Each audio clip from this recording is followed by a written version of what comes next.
Hey everyone, and welcome to This Explainer. Look, if you're passionate about inclusive education and you've been waiting for a real game changer of a career move, you are in exactly the right place. Today, we're diving into a highly anticipated announcement straight from the government of Manipur.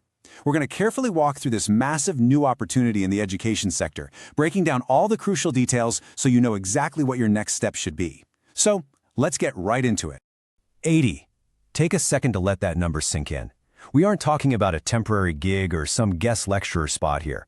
The Manipur Staff Selection Commission has just announced 80 regular basis vacancies for the post of special primary teacher in the education department.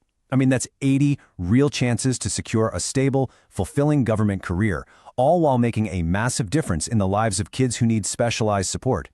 Now, right off the bat, I want to assure you that every single detail we're covering in this explainer comes directly from the official notification, specifically advertisement number 02/2026, which was released by the Manipur Staff Selection Commission on July 22, 2026. We've done the heavy lifting of reading through the entire mandate, so you don't have to. We're just giving you the clear, structured facts. Okay, here's our roadmap for today. First up, number 1, the opportunity. Then, number 2, are you eligible? After that, number 3, how to apply.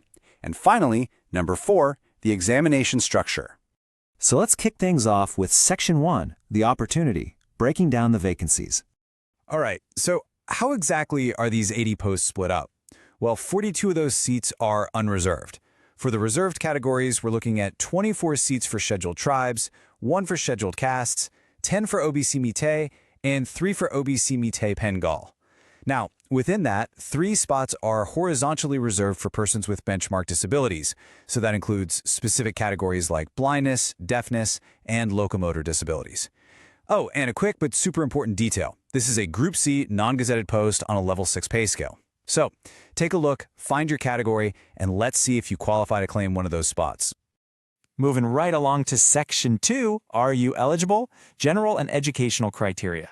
First things first, let's look at the absolute basics. You've got to be an Indian citizen and a permanent resident of Manipur, or at least have direct lineage tracing back to permanent residents. Communication is obviously huge in teaching, so you also need to speak Manipuri or any of the state's tribal dialects.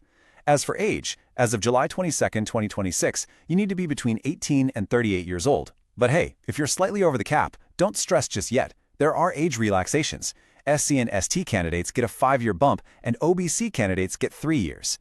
Government servants also get certain relaxations depending on how long they've served.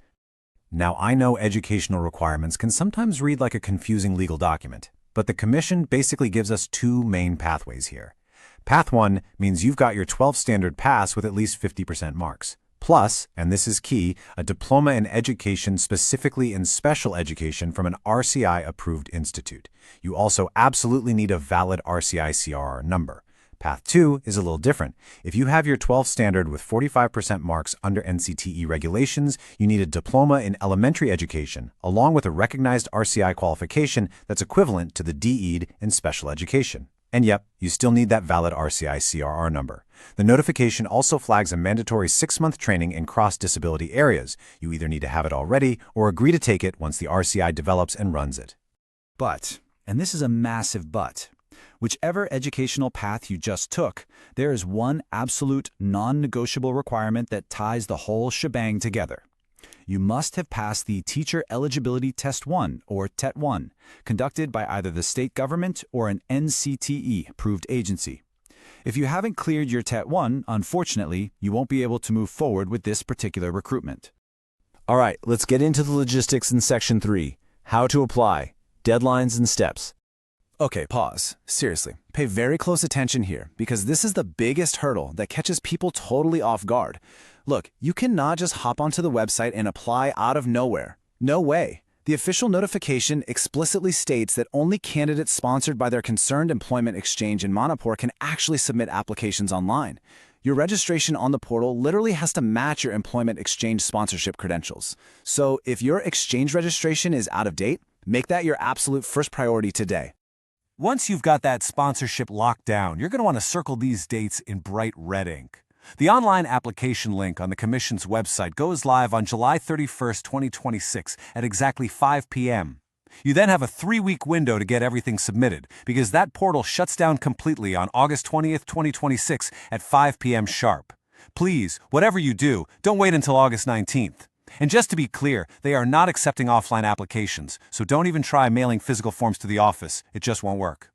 The actual online process on manipurssc.mn.gov.in is pretty straightforward, just a standard 4-step checklist. Step 1, register using those employment exchange credentials we just talked about and log in. Step 2, carefully fill out your profile. Name, date of birth, category, language, and your RCI/CRR status. Oh, and if you're already in government service, you'll put your no objection certificate info here. Step 3, upload your scanned photo, your documents, your signature, and accept that mandatory declaration. Finally, Step 4, pay the application fee to generate your acknowledgement receipt. As for that application fee, here's exactly what it'll cost you. General and OBC candidates need to pay 400 rupees. For SC and ST candidates, that fee drops down to 200 rupees. And some really fantastic news for persons with disabilities. PWD applicants are completely exempted from paying any fees at all. Keep in mind this payment has to be done online, UPI, net banking, or cards. The Commission is super clear that fees are non-refundable no matter what, so definitely double-check your eligibility before you hit that pay button. Finally, we reach Section 4, the examination structure, scheme, and syllabus. Just a quick logistical heads up first. You actually get to choose where you want to take this test while you're filling out the application. You've got 3 choices: Imphal, Churachandpur, or Senapati. Do yourself a favor and pick the one that's most convenient for you, so you aren't stressing about travel on the big day. All right, let's look at what you actually need to study. The exam is out of 100 marks total, and it's 100 multiple-choice questions. Take a look at this. General knowledge makes up a massive 50% of your entire score. That's 50 questions, 50 marks. That is literally half the test right there, covering politics, history, geography, literature, sports, arts, culture, and obviously special education. The other 50 marks are split right down the middle, 25 for basic mathematics and 25 for the English language. So what's it actually going to be like in the exam room? Well, as I mentioned, it's a computer-based test. The difficulty level for the questions is set at Class 12. You're going to have exactly 75 minutes to knock out those 100 questions. If you're a PWD candidate using a scribe, you get an extra 20 minutes per hour, so 100 minutes total for you. But here is the absolute best news on this slide, the kind of news that cures test anxiety. There is absolutely no negative marking, 0. So guess what? You should absolutely attempt every single question. Don't leave anything blank. So, there you have it. We've walked through all 80 vacancies, the strict eligibility rules, that vital employment exchange sponsorship, and exactly what to expect on the exam. The only question left is, are you ready to step up, apply, and really shape the future of inclusive education in Manipur? If you meet the criteria, do not wait around. Get your documents verified, secure that employment exchange sponsorship right now, and be ready when that portal opens on July 31st. Thanks so much for hanging out with me for this explainer, and a huge good luck to all you aspiring special primary teachers out there.